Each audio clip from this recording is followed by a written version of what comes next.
আমরা আগে কখনো দেখিনি হাসপাতালের মধ্যে গিয়ে আপনার এই সরকারি দলের সন্ত্রাসীরা তারা গিয়ে আপনার ছাত্রদেরকে আক্রমণ করবে, এটা আমরা কখনো চিন্তা করতে পারিনি।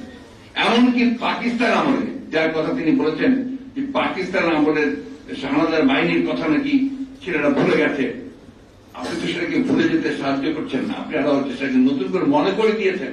কারণ পাকিস্তান সেনাবাহিনীর যে আক্রমণ ছিল তার থেকে আপনারা কোন অংশে কম করেছেন।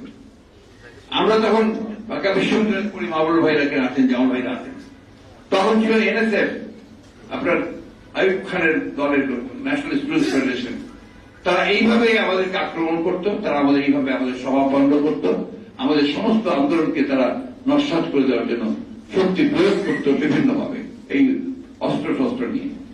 তো সেইখান থেকে আজকে আপনারা এর বাইরে তো যেতে পারেননি, আপনারা সেই পাকিস্তানিদের মতো একইভাবে সাধারণ ছাত্রদের যে ন্যায়সঙ্গত দাবি, যে যৌক্তিক দাবি, সেই দাবির আন্দোলনকে নস্যাৎ করে দেওয়ার জন্য আজকে আমরা তাদের উপরে অস্ত্র শস্ত্র হাতে নিয়ে আপনাদের সেই লেলিয়ে দেওয়া বাহিনীকে আপনারা লেলিয়ে দিয়েছেন এবং তারা তাদের উপরে অত্যাচার নির্যাতন করে, কি ভয়াবহ নির্যাতন, পৈশাচী নির্যাতন করে তাদেরকে আপনারা আজকে দমন করার চেষ্টা করছেন।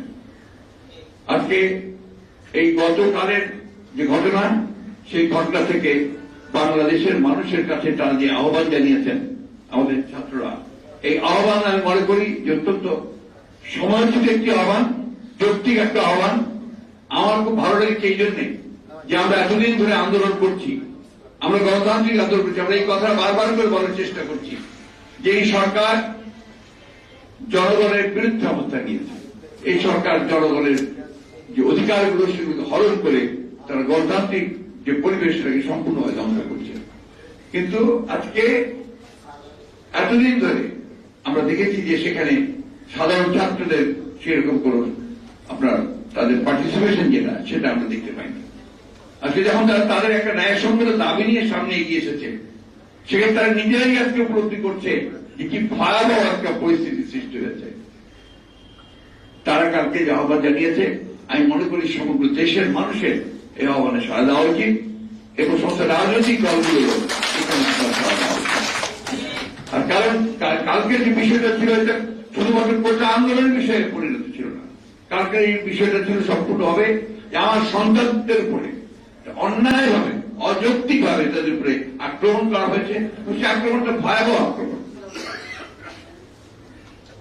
এবং তাতে করে আমাদের সন্তানেরা আজকে অত্যন্ত আহত হয়েছে, নির্যাতিত হয়েছে। গোটা বিশ্ববিদ্যালয়ের ব্যবস্থা আজকে শিক্ষা ব্যবস্থা ভেঙে পড়েছে। এটা শুধু ঢাকাতে নয়, সারা দেশে হয়েছে।